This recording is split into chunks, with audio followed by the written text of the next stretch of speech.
Hello guys, welcome to back to new vlog. English થોડુંક એવું બોલાય છે. બધાનું નવા વ્લોગમાં સ્વાગત છે. અને આજે તો વાસી ઉત્તરાયણ છે. વાસી ઉત્તરાયણ જેવું આપણે કંઈ છે નહીં, ઉત્તરાયણ જેવું કંઈ હતું નહીં. અહીં બહાર બેઠલો છું. આ ભાઈ અહીંયા પતંગ ચકાઈ દીધેલું છે, ઉપર કંઈ દેખાય રહ્યું.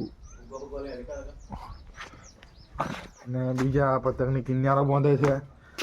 હું બહાર બેઠલો હતો, આ કિન્યાર બાંધે છે અને પતંગ ચકાઈ દીધેલું છે. બીજું કે હું એક વિમાન લાવ્યો છું. આવું કંઈક વિમાન છે મારું. અત્યારે તો ઘેર છું, પછી કંઈક કામકાજે જાઉં તો આગળ વ્લોગને વધારીએ. વ્લોગમાં આગળ વધતા પહેલાં બધા ચેનલ સબસ્ક્રાઈબ કરી દીજો, કોમેન્ટ કરી દીજો, લાઈક કરી દીજો. અત્યારે હું ઘેર છું. તાકાત એમનો ઘણો ફર્યો, પણ વ્લોગ બનાવવાનો નથી. વ્લોગ બનાવ્યો નથી, ભૂલી નથી ગયો. વ્લોગ બનાવવાનું યાદ હતું પણ બનાવ્યો નથી, કેમ કે લોકેશન સેમ ટુ સેમ રોડનું જે ફરવાનું એ જ લોકેશન હતી, એટલે કંઈ વ્લોગ બનાવ્યો નથી. અને અત્યારે હું ઘેર છું. આ બધા ગાયો ભેહો પાસે ઊભો છું. આ બહુ સનસેટ થાય છે, મસ્ત સુરત દાદા દેખાય છે.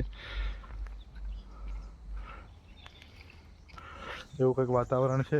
દૂધ કાઢવાનું ચાલે છે આ બાજુ. ઘેર છું હમણાં તો. આજે વાસી ઉત્તરાયણ હતી. ઉત્તરાયણ જેવું આપણે અમે હતું નહીં, એટલે વાસી ઉત્તરાયણ જેવું તો કશું રહે નહીં. બીજું કંઈ છે નહીં આજના બ્લોગમાં. બાકી તો હું કહું, બીજું કંઈક બતાવું તો હું બતાવું એ જ નહીં ખબર પડતી. આ મારી મમ્મીને દૂધ કાઢવા સારું આવે છે. બે જગ્યાએ દૂધ કાઢે છે.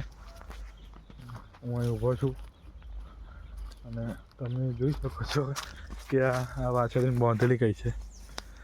છેક બધા ઝાડના મૂળામાં જોઈએ જોયું છે, બાંધેલી જોઈએ છે, પણ ઝાડના ડાળા પહેલી વાર બાંધી. આવું કંઈક મારા ઘેર જ જોવા મળે, તમને બીજે ઘેર કોઈને નહીં જોવા મળે.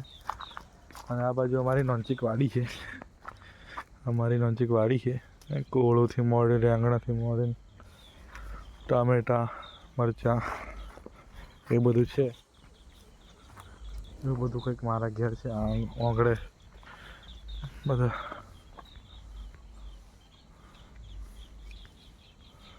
મારા ઘરના આંગળે ગાડી ને ટ્રેક્ટર ને બધું ઊભું છે. અને હું અહીં ઊભો છું. બસ તો આજના બ્લોગમાં આટલું જ. મળીએ એક નવા બ્લોગમાં. બધા ચેનલ સબસ્ક્રાઈબ કરી દીજો, વિડીયો લાઈક કરી દીજો, શેર કરી દીજો, કોમેન્ટ કરી દીજો. અને તમારા સપોર્ટની મારે ખૂબ જરૂર છે, તો પ્લીઝ બધા તમારો સપોર્ટ બતાવજો. જય માતાજી.